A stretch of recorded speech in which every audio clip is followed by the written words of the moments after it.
Hello friends, welcome to my channel blog and fun junction. আজকে আবার একটা নতুন ব্লগ নিয়ে আপনাদের সামনে চলে এসেছি। আজকে একদম অন্যরকম একটা ব্লগ নিয়ে চলে এসেছি। আপনারা পুরো ব্লগটা দেখতে থাকুন, আশা করি আপনাদের ভালো লাগবে।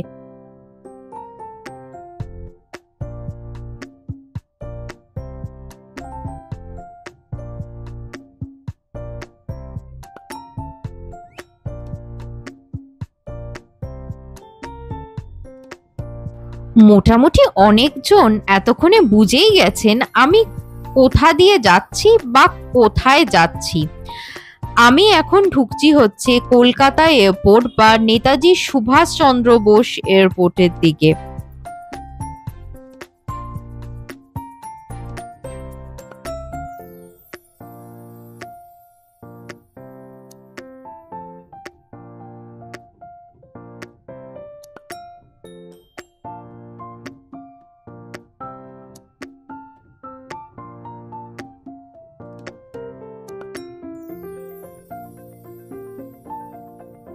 আজকে আমি কোথাও যাচ্ছি, বলতে গেলে অফিসের কাজে একটা এক্সিবিশন অ্যাটেন্ড করতে। সেটা যাচ্ছি হচ্ছে ভিয়েতনামে। তো আমি এখন নেতাজি সুভাষচন্দ্র বোস ইন্টারন্যাশনাল এয়ারপোর্টের ভেতরে ঢুকেছি। এরপর পরপর সব স্টেপসগুলো আছে, লাগেজ চেক ইন বলুন, ইমিগ্রেশন, সিকিউরিটি চেক সব আছে, পরপর পুরো দেখাবো। একটা বলতে গেলে যারা বিগিনার তার জন্য কিন্তু একটা খুব খুব ইম্পর্টেন্ট ব্লগ এটা। তো দেখলে আমার মনে হয় না অসুবিধা হবে, তো দেখতে থাকুন।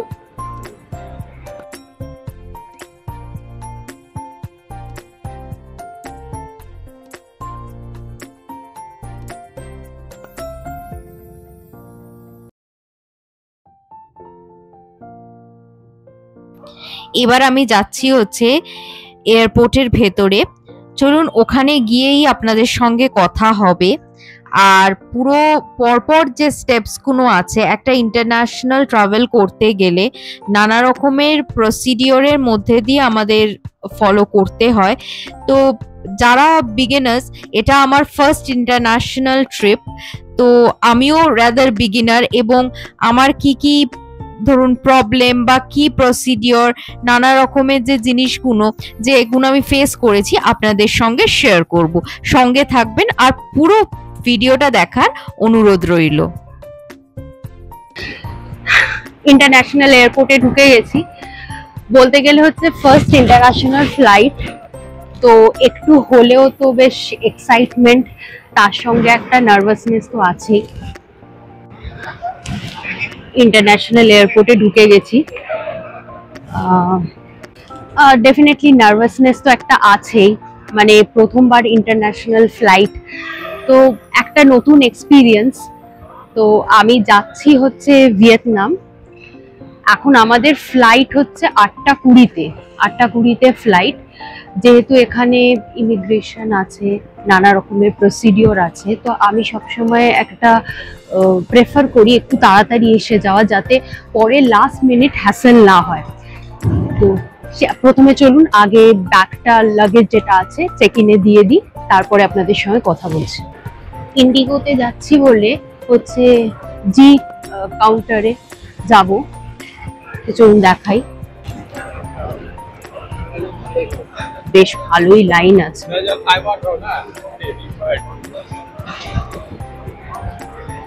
জি কাউন্টারে হচ্ছে ইন্ডিগোর, বেশ ভালো লাইন আছে। ব্যাগটা চেক ইন করিয়ে নেব, কারণ এই ব্যাগ চেক ইন করিয়ে নেওয়া হয়ে গেলে তারপরে হচ্ছে ফ্রি একদম। ব্যাগের চেকিং হয়ে গেছে আমার, তো একটা একটা করে স্টেপ এগোচ্ছি।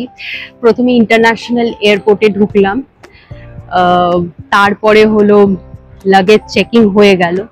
এরপরে স্টেপ ইমিগ্রেশন, সিকিউরিটি চেক, এইসব তো আছেই। তো পরপর স্টেপ, মানে যত স্টেপ, একটা ধাপ হয়ে গেল, তো হয়ে যাচ্ছে। আর আমার একটু হলেও এক্সাইটমেন্টটা একটু বাড়ছে, যে তত মানে এক্সাইটমেন্টটা বাড়ছে। এবার দেখুন, আমি তো একজন মানে পুরো বিগিনার, এর আগে আমি কখনো ইন্টারন্যাশনাল ফ্লাইটে ট্রাভেল করিনি। তো সেই অনুযায়ী আমার মনে হয় যে আমার কি এক্সপিরিয়েন্স হলো বা কতটা ইমিগ্রেশন প্রসেস কিরকম, কিছু হ্যাসেল হয় কিনা, পুরোটাই আমি আপনাদের জানাবো। ফার্স্ট টাইম যারা ধরুন ইন্টারন্যাশনাল ফ্লাইটে অ্যাভেল করবেন, তো আমার ব্লগটা দেখে হয়তো কিছু হলেও একটু শিখতে পারবেন বা ডিটেলসে জানতে পারবেন। তো এই আর কি, তো আপনারা দেখতে থাকুন। আর যারা আমার ব্লগ প্রথমবার দেখছেন, তো definitely like, share and subscribe করতে ভুলবেন না। আস্তে আস্তে দেখতে থাকুন, আশা করি ব্লগটা একটু হলেও এক্সাইটিং হবে। তো জাস্ট ওয়েট অ্যান্ড ওয়াচ। ইমিগ্রেশনের ওখানে কোনো রকমের ছবি তুলতে দেয় না বলে ওখানে কোনো রকমের ভিডিও করিনি।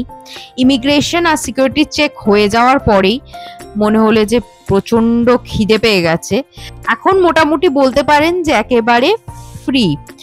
তো ভাবলাম যে একটু পেট পুজো করে নেওয়া যাক। যেমন ভাবা তেমন কাজ, বিরিয়ানি ভাই থেকে রোল অর্ডার দেওয়া হলো। তো এত বেশি খিদে পেয়েছে, তখন মোটামুটি আমাকে যা দেবে আমি খেয়ে ফেলবো, শুধু সেটা মানে খাবার মতন হলে। তো এই যে লাইনটা দেখা যাচ্ছে, এটা হচ্ছে লাউঞ্জের লাইন। মানে মোটামুটি লাউঞ্জের গেট থেকে লাইনটা কত বড় হয়ে গেছে।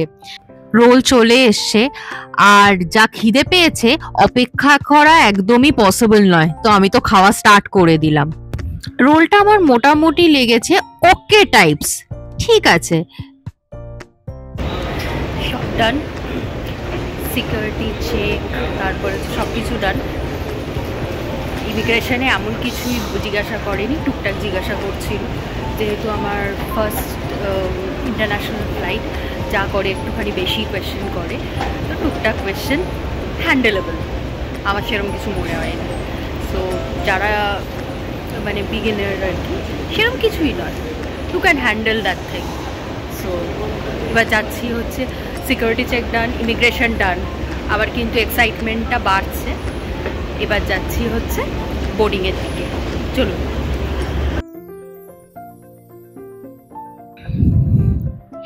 এখানে কিছুই না, একটু স্টাইল মারার চেষ্টা করলাম। অনেক রিলসে দেখেছি যে বেশ পাটা আগে দিয়ে নানা রকমের রিলস হয়, সেটাই করার চেষ্টা করলাম। আলটিমেটলি কিছুই হয়নি।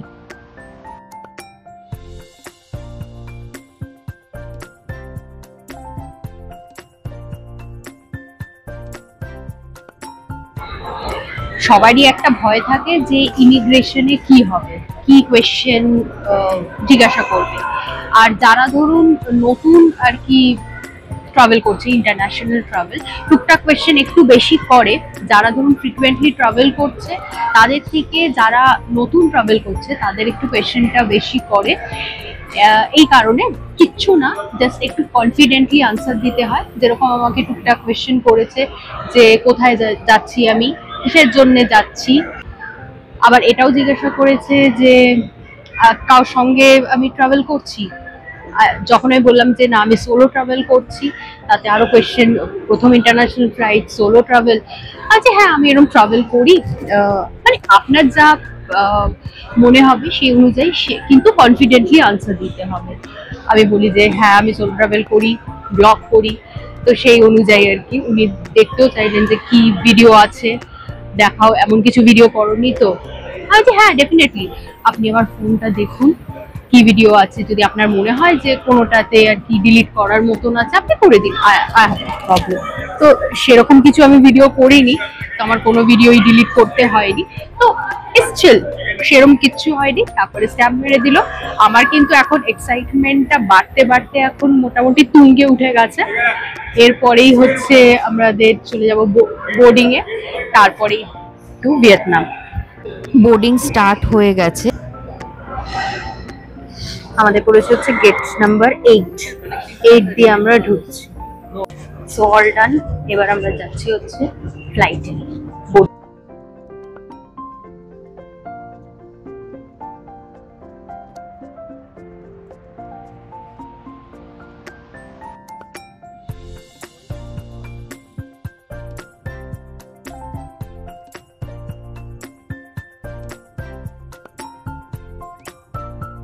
অ্যাজ ইউজুয়াল আমি কিন্তু উইন্ডো সিট নিয়েছি, কারণ আমার উইন্ডো সিট না হলে ঠিক চলে না। এই যে ভিডিওসগুলো করব, আমি জানি না কেন আমার সবথেকে বেশি উইন্ডো সিট কমফোর্টেবল লাগে। তো এবার দূরে দেখা যাচ্ছে এয়ারপোর্ট, আর হঠাৎ করে চোখে পড়লো যে দূরে একটা এমিরেটসও দাঁড়িয়ে আছে। মোটামুটি ইন্ডিগো আর এমিরেটস ফ্লাইটস বোর্ডিং একসঙ্গেই চলছিল। এবার মোটামুটি যতদূর বুঝলাম যে আমাদের ফ্লাইটে বোর্ডিং কমপ্লিট হয়ে গেছে, we are ready to go.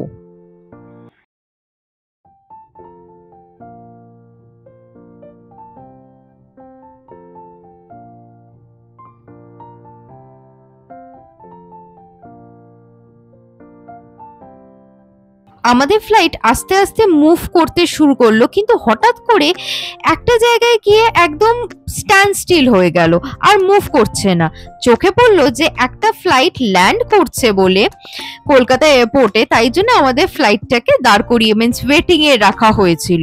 কিন্তু ওটা ল্যান্ড করে যাওয়ার পরেও তখনও দেখি যে আমাদের ফ্লাইটটা চলছে না। তখন মনে হলো যে কি আরেকটা ফ্লাইট আছে যেটা ল্যান্ড করছে বলে আমাদের মানে ফ্লাইটটাকে এখনো অ্যালাউ করছে না। দেখি সত্যিই তাই, আরেকটা ফ্লাইট ল্যান্ড করলো। এবার আমাদের পালা। Now we are ready to take off. Already plane start হয়ে গেছে, রাদার স্পিড নিয়ে নিয়েছে টু টেক অফ।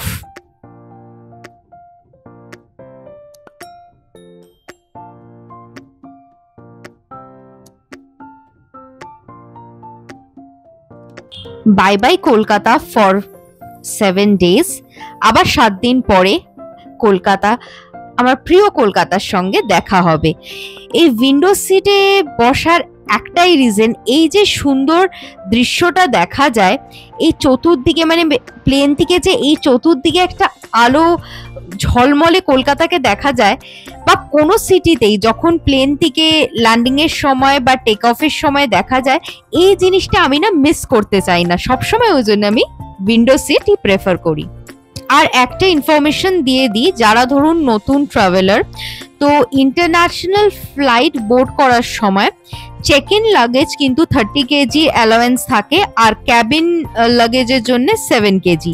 আর 30 কেজির বেশি যদি আপনাদের লাগেজ থাকে ফর চেক ইন, তাহলে কিন্তু আপনাদের এক্সট্রা পেমেন্ট করতে হবে এয়ারপোর্টে এসে।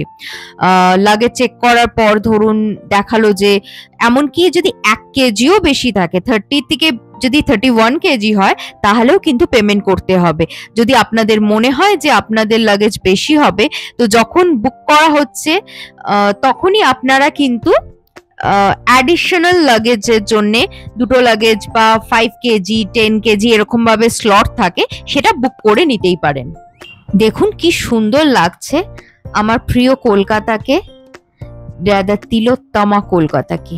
সত্যি খুব সুন্দর লাগছে।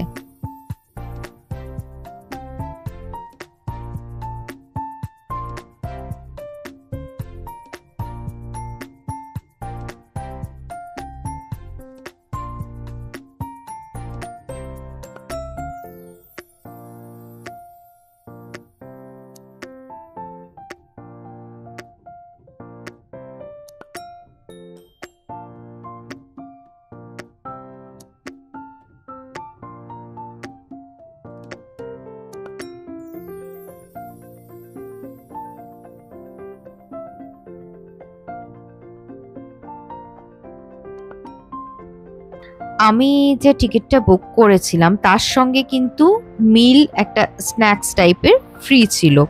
তো দেখুন সবাইকে দিচ্ছে, এবার আমার মুখটা দেখুন, চিন্তা হচ্ছে যে আমার ফুডটা কখন আসবে। ফুডটা চলে এসছে, স্যান্ডউইচ। আমি স্যান্ডউইচ অপশনটা চুজ করেছিলাম, স্যান্ডউইচ আর যে কোনো একটা বেভারেজ আর কি, সেটা টি হোক, কফি হোক বা হচ্ছে জুস। তো আমি স্যান্ডউইচ আর প্রেফার করলাম হচ্ছে জুস।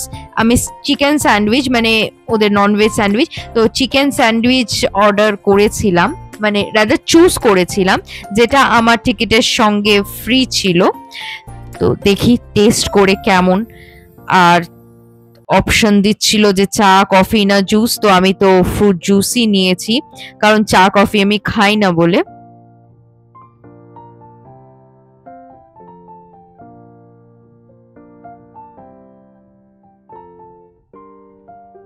পৌঁছে গেছি ভিয়েতনাম।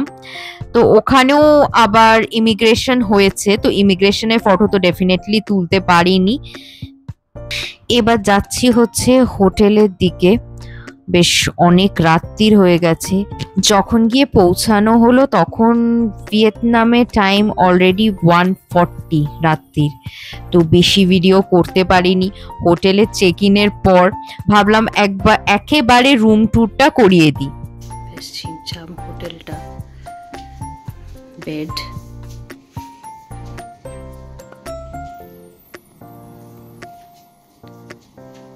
অ্যাকচুয়ালি মেন না ওয়াশরুমটা তো ক্লিন না হলে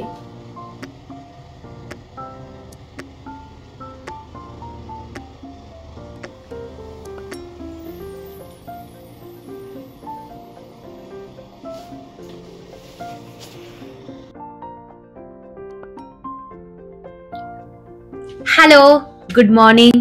অলরেডি ভিয়েতনাম পৌঁছে গেছি, ভোর রাত্রে পৌঁছেছি। মানে যখন হোটেলে এসছি তখন প্রায় ভিয়েতনামের টাইম অনুযায়ী 3:30 বাজে। ইন্ডিয়ান টাইম তো থেকে ভিয়েতনাম টাইম হচ্ছে 1.5 ঘন্টা এগিয়ে। তো এত টায়ার্ড ছিলাম, তো কালকে আর এই ব্লগটা শেষ করা হয়নি। তো 2-3টে জিনিস যেটা বলার ছিল, যে ইন্ডিয়াতে ইমিগ্রেশনের কথা তো বলেই দিলাম। তারপরে ভিয়েতনামে কিন্তু খুব ইমিগ্রেশনটা মানে হার্ডলি 2 মিনিট, সেরকম কোনো কোয়েশ্চেনও করেনি। জাস্ট আমাদের ভিসা আর পাসপোর্টটা চেক করলো, চেক করে স্ট্যাম্প মেরে জাস্ট চলে আসা। তারপরে যতটা আর কি লাগেজ কালেক্ট করতে যতটুকু সময় লেগেছে। হ্যাঁ, এটা ঠিক যে ইমিগ্রেশনের জন্যে অনেক লাইন পড়েছিল, কারণ সেই সময় 2-3টে ফ্লাইট একসঙ্গে ল্যান্ড করেছে, সেই অনুযায়ী একটু কিউটা বেশি ছিল।